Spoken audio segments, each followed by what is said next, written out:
Hello, everyone. Welcome to Hanging Out with Howie.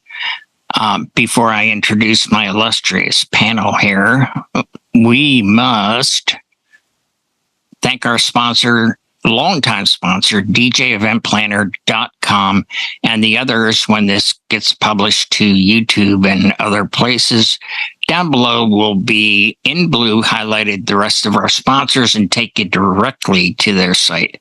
And we thank them very much so that we can stay on the air. And I will go from left to right and welcome Buddy. Welcome Matt. Welcome Mikey Mike. Welcome the one and only BSR. Welcome, sir. And we have with us my road dog. Hey. Boston John. Water again. And last but not least, we have Eric with us. Thank you, Eric. Hello, guys. Okay. Hey, tonight's topic has come from Mikey Mike, because we always ask if there anybody, even if you're not on the show, send in your suggestions for a topic. So here's what I have on my iPad from Mikey Mike. How owner of a venue don't take in consideration of the DJ. Like last night, I was stuck in a room all by myself. The venue manager asked me what they can change, and I didn't hold back, ... So, Mikey Mike, what didn't you hold back? I never heard back from you. Well, what I proposed to them, and I told them, because they asked me, what would I change if I was the venue manager? I said, first and foremost, take your bar from your main room, get that into the side room, which I was in. Mm-hmm. They could put tables in there, and then they could have a dance floor between that room and the main room. And this way, the DJ's facing all the guests either side, straight in front of you or to the left of you. And it would actually create more nicer atmosphere for the bride and groom and for all the guests. I mean, I was in this room.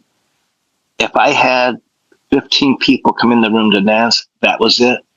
They stayed in the main room, which I had no clue they were dancing. I had no clue what they were doing. And I'm like, I'm left in the dark here. I'd sneak out. Oh, I see some people dancing. And I would tell them, hey, if you have any requests, come back and give me a request. And the dance floor's in the other room.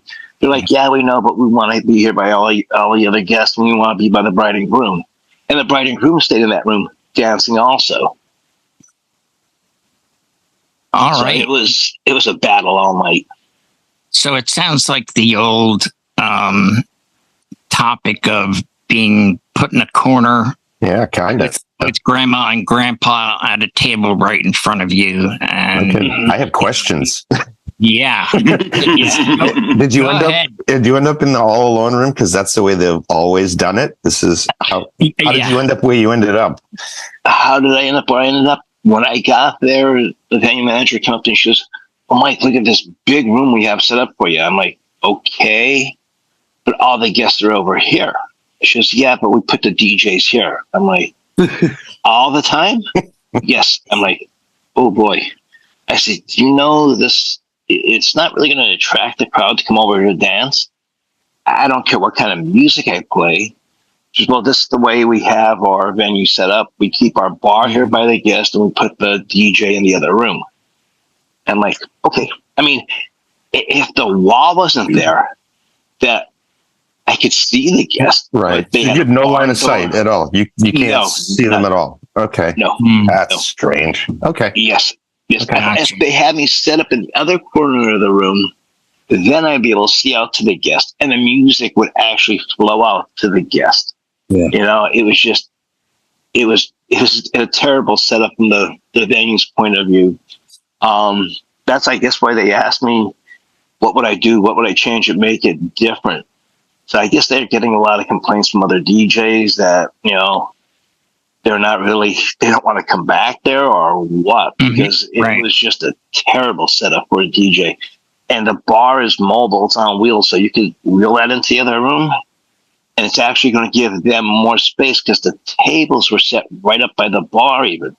So people couldn't even get up to the bar and stand there or have a drink or whatever. I mean, you had to go up, get your drink, and fly back to your table. Yeah, they got to give you one of the two, Mikey. They got to either the bar or the couple. You need those in the same room, but either one or both would be ideal. But that's a really strange setup. That just sounds like something logistically they have to work out, is to use their space more efficient. And where they had the bride and groom set up at, they had them all the way to the back of the venue. So I had no sight of the bride and groom at all the whole evening. Did you do a site inspection? I went on their website. I looked at it. I mean, the way it looks on their website, it looked beautiful. It is a beautiful venue, but just they don't have it set up to what the potential could be. It could be actually even better than what they had it. They could actually fit more guests in the venue if they set it up a little bit differently. So I'm looking at from my point of view as a DJ, and also, from the bar, and even for potential clients coming in saying, hey, we have a 250 guest crowd coming, but you guys can only fit 175. Well, now if you switch it around a little bit, now you got the 250 in there. Right. It sounds Anybody have some suggestions here? Well, I have a similar situation where it wasn't a wedding, thank God, but it was just play. You know what? And I can't even remember exactly where this was, but it was around where I am. And I've never been back to it. It was a one and done, thank God. But it was almost like set up like an old house inside. And then, so you're walking in. I'm in this bedroom, basically, and all the guests are in this bedroom, like right across from me. So there was a hall. It was so stupid. And I said, how am I going to get anybody in here? It was me, my setup, and my wife alone. That was back when she was helping me doing it. And that was it all night. Yeah.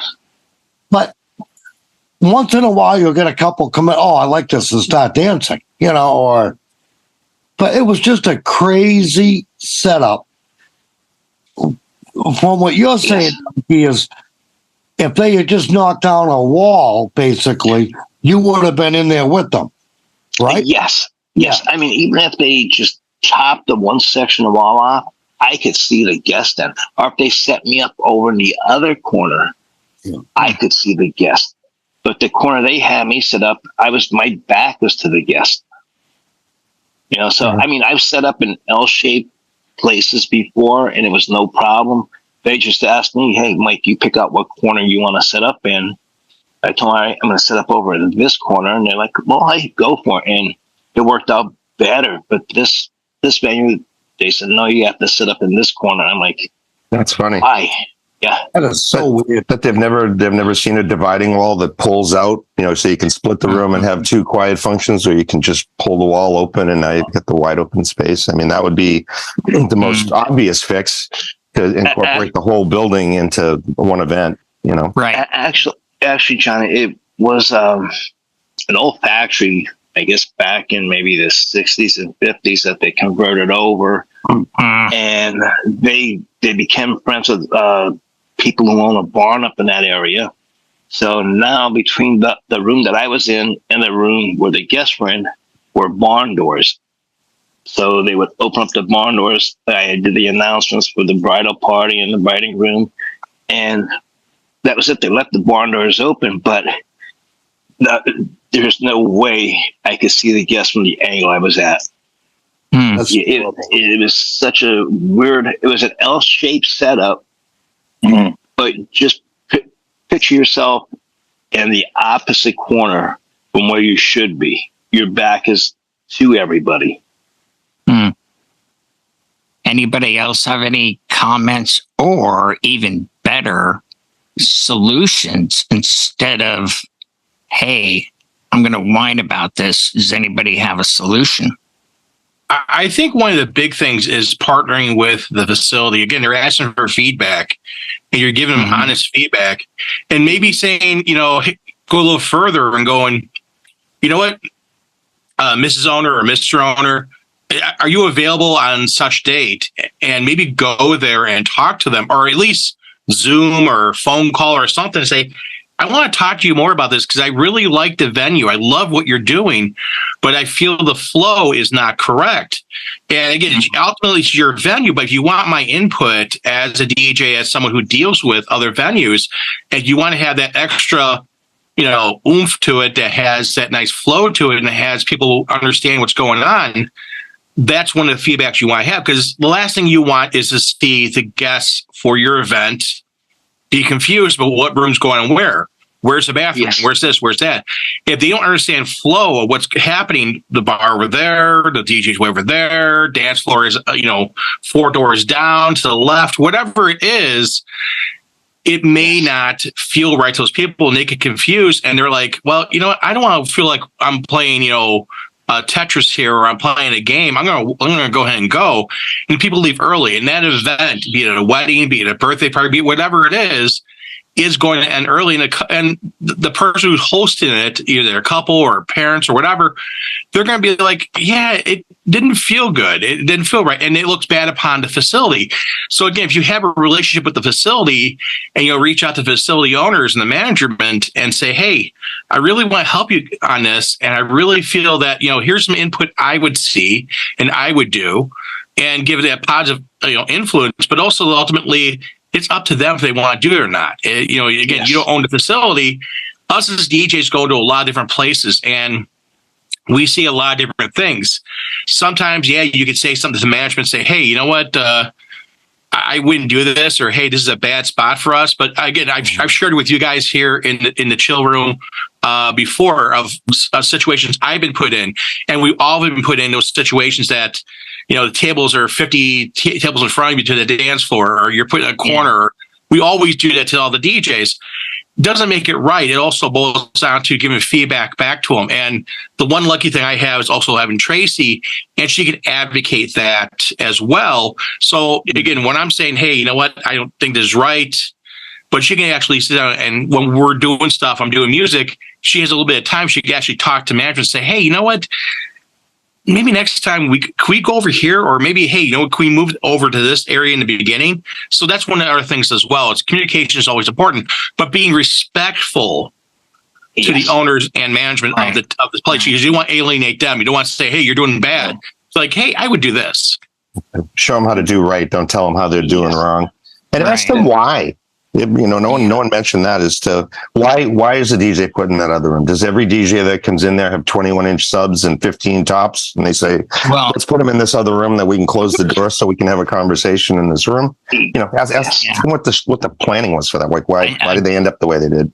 I think they came up earlier in the conversation. Is that's the way we always do it.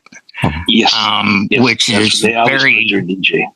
That's, to me, is the kiss of death, and it reminds me of that old anecdote about the newlywed couple, and she makes her husband a roast, and he looks at it, and then he sees the end of the roast is cut off and thrown away.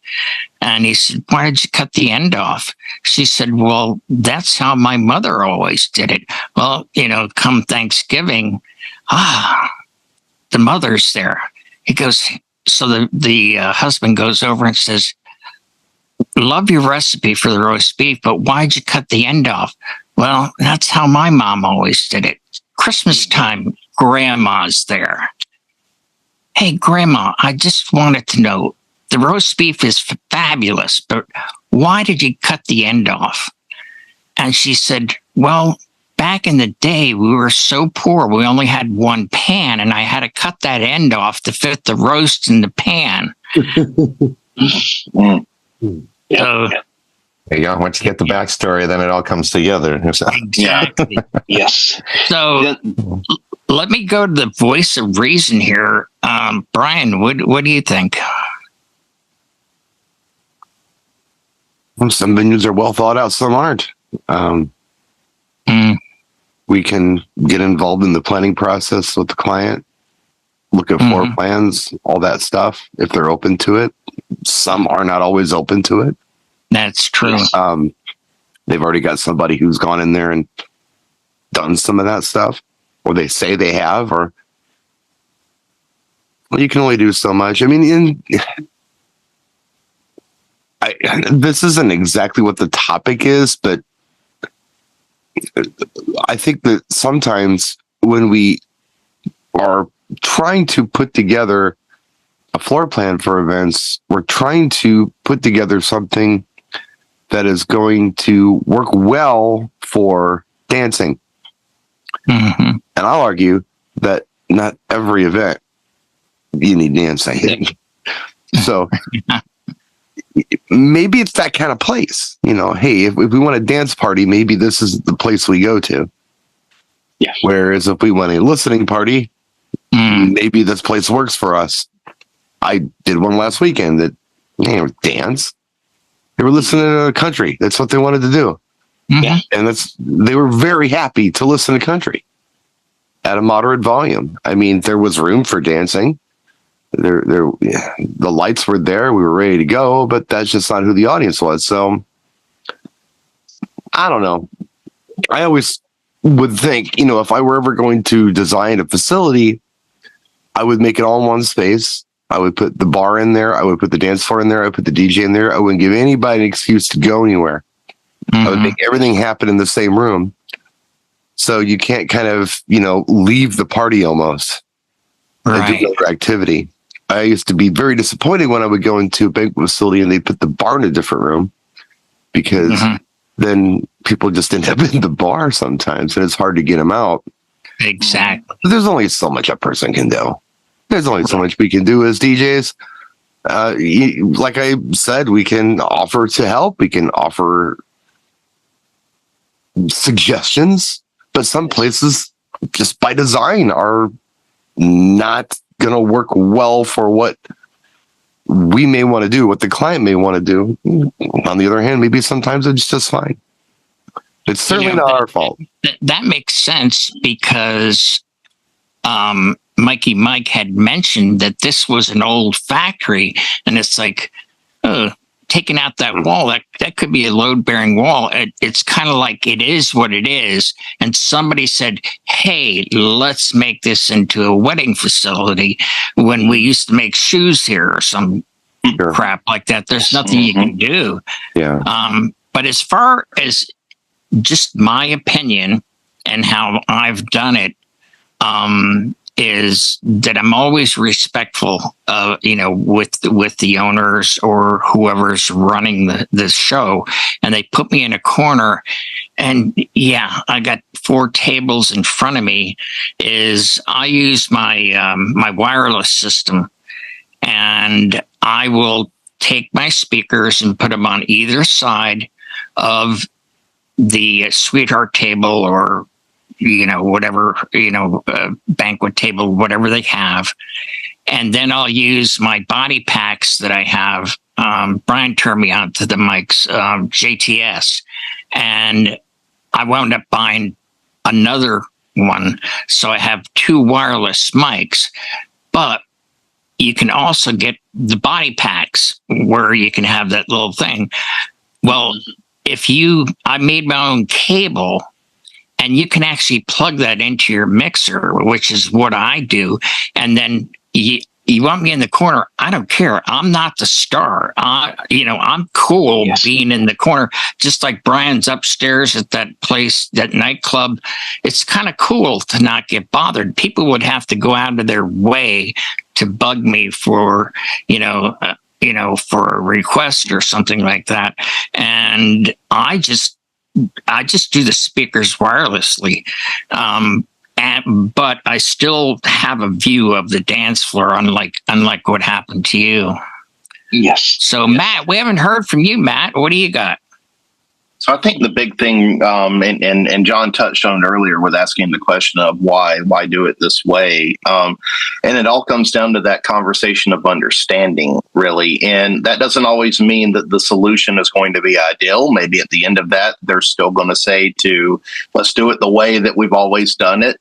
But at least as they're observing you during that event, they have the opportunity to gauge what an inconvenience it can be, not only for the DJ, but also for the guests of that event, because it's getting to the DJ. It could be affecting the dancing portion of the event. These people hire a DJ and they want a good dance party going.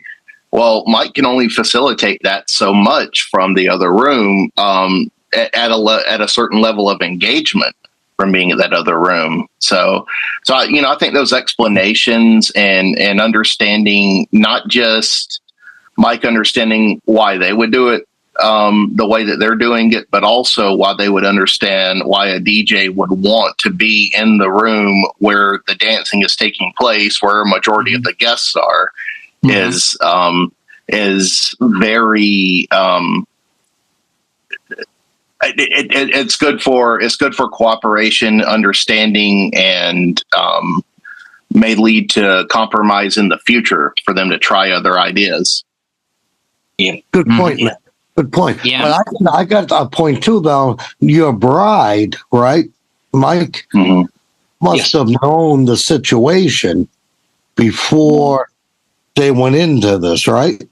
I'm assuming they did. I think they did a site inspection. Well, I know the knowledge that I heard from them, but I don't think they were told that the DJ has to set up in the corner.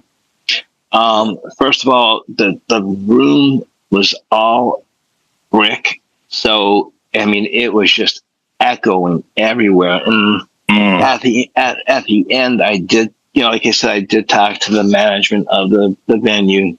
Apparently, their husbands bought them the venue just to give them something to do, the two wives. And then they started asking my opinion. And I told them right in the beginning when they told me to set up in the corner, I said, "Do you realize how bad this is going to echo in here?" And they said, "Really?" I'm like, "Yeah." So I don't know what type of other DJs played there prior to me. But I was like, I couldn't even turn the volume up because it was just bouncing all over the place. And then I even put one speaker outside the barn door so it could be out by the guests so they could actually hear the clarity of the music.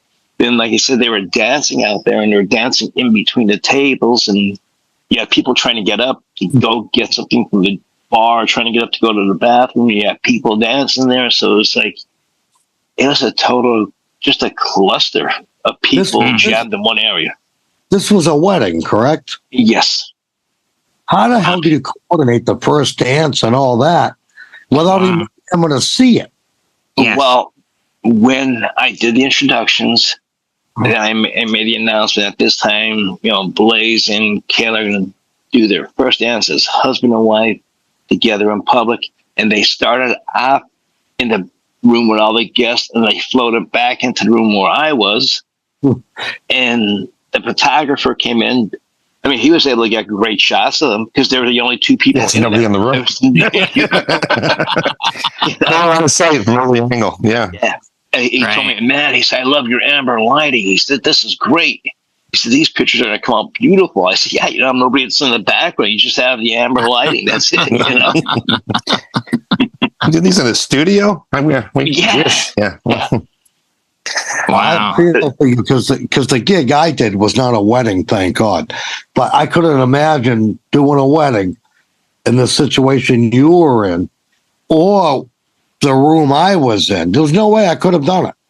You know? I mean, I've done other weddings that I was in an L-shaped room, but I still had a view of the guest, and they had a view of me.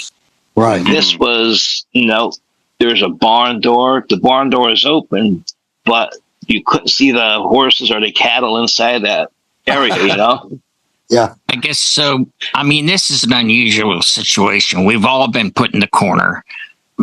But for you to not even have a line of sight, you would actually need a second helper to say, "Oh, there they are," and relay, hand signal, whatever, somehow. Yes. Here they're coming in now. Okay, now you can introduce the couple and couple. It's the only thing I could see around something like that. Yes. And after the wedding was over, after reception was over, I stuck around for an hour and a half talking to the venue managers about what I would do if I was the manager, even if they were going to put the DJ in that room. Put him up against the other wall so the music is coming out to the guest. Put him in the other corner so he's actually facing and he can see the guest. Instead of putting the bride and groom all the way up at the other end of the venue, bring them down a little, like halfway down or 3/4 of the way down, because they could only fit a sweetheart table in there. So bring them down. Don't stick your bride and groom all the way to the back of the venue where they got to go in and out through the swinging doors where they had to bring the catered food in and out of. I mean, that's where the bride and groom were. I'm like, oh my God, why would you put them there? Because the door's always swinging, I wonder if this is one of their first weddings, or do you know? Or... No, they've had they had several of them up there already. Wow. And when they asked me my input, I'm like, really? You want my input? You're the owners, So I just I was honest with them. I'm not going to hold back. As you should have been. Yes. Yes. Right. Yes. There's a venue here west of me at Winery, and they're a restaurant / winery. And when they have an event, it's an odd shape. It's not it's an L, but it's like kind of like a lazy L, you can kind of say. It's not a really sharp 90-degree turn. It's probably like a 60-degree turn. But when they put the head table at, they put it on the other end. So it's around the corner. They put the head table. And, sound doesn't like to curve around corners too well. Sound is not going to go around like, around the corner and hit them. So that's another thing too, is the sound factor. If the sound's not reaching the other half of the room or the other half of the people, putting remote speakers and stuff like that does help. But the thing is that, again, that's additional charge, and not every DJ can do that. They don't have the equipment nor understand how to do that, and maybe put a delay in or whatever. And it's a very technical problem you run into certain venues. And that's one of the things that, again, going back to with everyone is saying, doing your homework on the venue is very important. But once you also do that venue, you understand it very well, and you understand what the pitfalls are. And when you bring to a client who's using it, you can explain to them, hey, I've been there before. This is what I would suggest for you to tell them you want, so they are walking in informed and they have a more pleasurable experience than versus walking in and saying, well, we're going to follow exactly what the venue wants. Ultimately, they're the bosses, the bride and groom, the couple, the person at birthday party, whoever it is. They're renting the space. They're paying for that facility. They're ultimately the boss. So they have more leverage than I as a DJ or the photographer or videographer or the photo booth person walking into the place, say, hey, I don't want to be there. I'll tell you, buddy, with that, like you saying, setting up remote speakers, you couldn't even do that because that's how tight of a space it was. Yeah. You could only have, there was 2 rows of tables, going from the bar up to the bride and groom. So, I mean, you got, I think there was 8 people at a table, and you had one row and another row, because up against the outside wall or inside wall was the catering tables, then the row of tables, then the other row of tables, and then all the way up in the corner by the swinging doors was the bride and groom. So it was like, wow. Tight all around. Yeah. Yeah. Yeah. Yeah. You're not going to send a wireless signal through brick either, so you're going to have to run some XLR. Yeah. Thinking back on it, I actually have been in a situation where I couldn't see a stage, and that was up at Lake Placid when I was in the production trailer. but it was off to the side and behind the stage. But Eric had a camera out front. We don't all have Eric money, but he had a very nice camera. And I got a feed, so I had just a small little, video feed of the band. So, I would know, when to change lights. Okay, they're doing who's doing the solo? The guy on the left, the guy on the right, whatever. So that was helpful for me, but it's kind of out of a mobile budget, and it's a lot to set up. So, yes. Does anybody have any last words on this? Or we're going to put a fork in this then, and we'll say thank you very much for tuning in. And as always, if you have a topic or a suggestion, leave it in the comments below, or contact me directly on Messenger, and we'll be happy to tackle that for you. So we're going to say good night. See you next week.